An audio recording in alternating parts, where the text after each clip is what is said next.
Hey everyone, please support what I do to help keep Greyhawk alive by subscribing to the channel. Also, please consider becoming a channel member to get early access to videos, exclusive live chats, quarterly adventure modules, and more. Thanks, and enjoy the show. So I was thinking about the monsters in the monster manual, and especially the humanoid classification, and I kind of wanted to talk a little bit about that today on Greyhawk Grognard.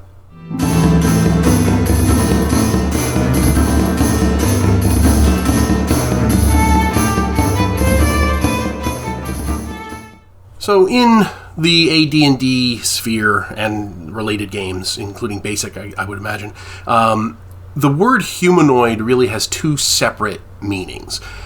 It can mean anything that is vaguely human-like in appearance, something with a torso and two arms and two legs and a head. That's the kind of accepted generic normal use of the word. But there's also a very game-specific use of the word, and it refers to a group of generally evil, humanoid, human-like creatures that are generally distinguished as being enemies of humanity and demi-humans. And this is a characterization that I think is an important one and goes back to D&D's early roots, where we have this sort of fairy tale view of the world where everything that's not part of your normal experience is evil and to be avoided, and is generally seen as a civilizational threat.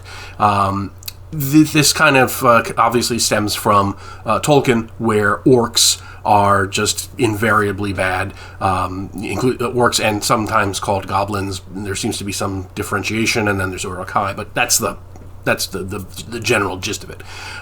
There's no such thing as a good orc in Middle-earth, and in the same way, there's no such thing as a good orc or a kobold in the Dungeons & Dragons standard milieu. So I wanted to go through some of them and go through some of the relationships that we find in here. I'm going to start with the ones from the Monster Manual, the original Monster Manual. So first we have the Bugbear.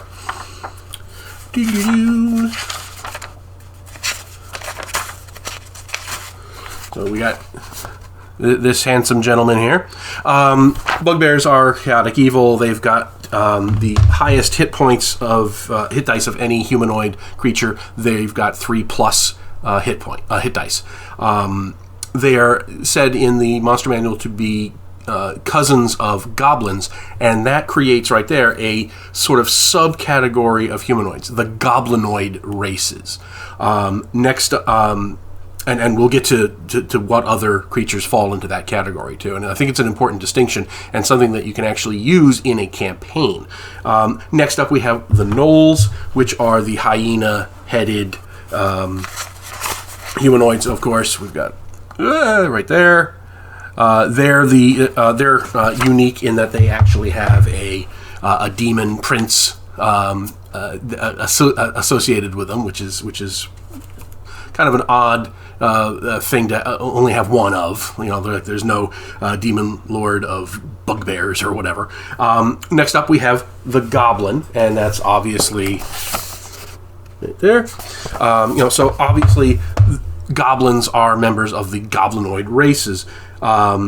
We then have kobolds, and this is where we start to get into some interesting side bits here. There's the kobold. In the text, it says that kobolds might be related to goblins, or actually, it's in the goblin entry. It says they might be related to kobolds. But given the very different appearance of kobolds, other than the fact that they're both subterranean races, the kobolds seem to be more reptilian. They have the scales, and they have the horns and things like that. So in my conception, they're even though they might appear to be superficially similar because of where they live, they're not actually related. So I put them in the non-goblinoid humanoid category. Then we've got hobgoblins. And for the longest time, I didn't realize that illustration was showing them in like Japanese type armor, and I just assumed that's what hobgoblins looked like, with the angular faces and stuff. So that was kind of weird. But we do get better pictures of them in modules like the slave lords and so forth, where they're more just look like ugly humans. They are obviously in the goblinoid camp, and it's interesting that they have a higher hit point number than the goblins. So in this, I imagine there's this hierarchy among the goblinoid races, where we have the bugbears at the top because they have the most hit points, but they're also chaotic.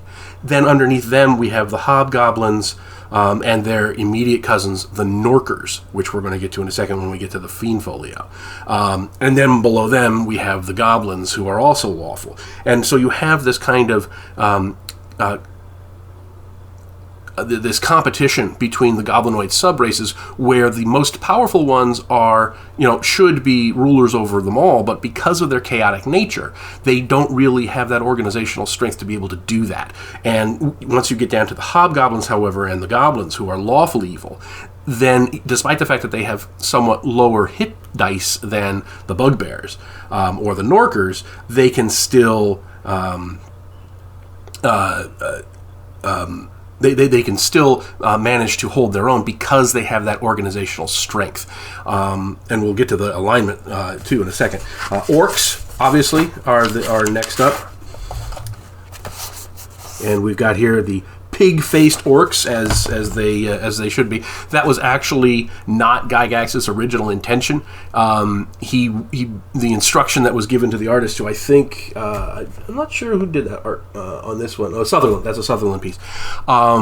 He took the instruction of having them have pig-like noses too literally, and actually gave them pig-like heads, and that became the standard for many years. We see that look of orcs in the artwork for things like Against the Giants and things like that. And to this day, it's preferred among a lot of old-school gamers like myself, and I actually seek out pig-headed orc miniatures. There's a couple places, Otherworld Miniatures sells them. There's a couple other places. Splintered Light actually has 15 millimeter pig-faced orcs, which is just fantastic. And that's what I use in my Greyhawk Battles miniatures. So so there's that distinction, and then later on, towards the as you got closer to the middle of the 80s, the orcs tended to revert back to just being ugly human types again. But it's really interesting to see the pig-faced orc was in its prime.